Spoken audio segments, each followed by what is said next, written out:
چھٹا ذکر ہے لا الہ الا اللہ وحدہ لا شریک لہ لہ الملک ولہ الحمد وہو علی کل شیء قدیر لا حول ولا قوۃ الا باللہ لا الہ الا اللہ ولا نعبد الا ایاہ لہ النعمۃ ولہ الفضل ولہ الثناء الحسن لا الہ الا اللہ مخلصین لہ الدین ولو کرہ الکافرون.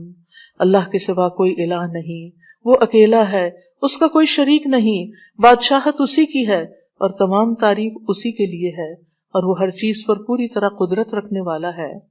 اور گناہ سے بچنے کی طاقت اور نیکی کرنے کی طاقت اللہ کے سوا کوئی دینے والا نہیں، اللہ کے سوا کوئی الہ نہیں. ہم صرف اسی کی عبادت کرتے ہیں، اسی کی ساری نعمتیں ہیں، اسی کا سارا فضل ہے اور اسی کے لیے خوبصورت تعریف ہے. اللہ کے سوا کوئی الہ نہیں، ہم اسی کے لیے دین میں اخلاص رکھنے والے ہیں اگرچہ کافر ناپسند کریں.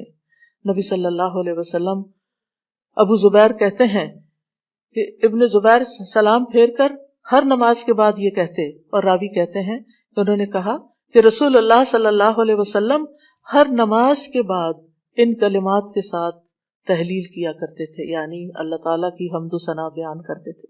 یہ بھی کیا ہے؟ نماز کے بعد کا ذکر.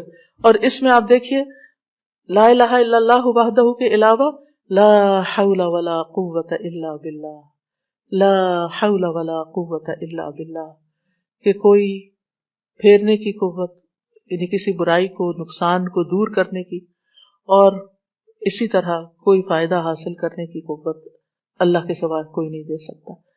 کسی گناہ سے دور ہونے اور کسی نیکی کے کرنے کی ہمت طاقت اللہ ہی کے پاس ہے. تو یہ لا حول ولا قوت الا باللہ بہت فائدہ دیتا ہے اور اس کی کثرت کرنے کو کہا گیا ہے. اور لا الہ الا اللہ ولا نعبد الا اللہ الا ایاہ، ہم صرف اسی کی عبادت کرتے ہیں.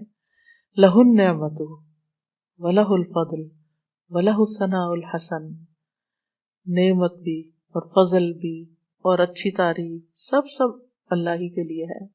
اور ہم مخلص ہو کر اللہ کی عبادت کرتے ہیں، مخلصین لہ الدین لا الہ الا اللہ ولو کرہ الکافرون، اگرچہ کافر نہ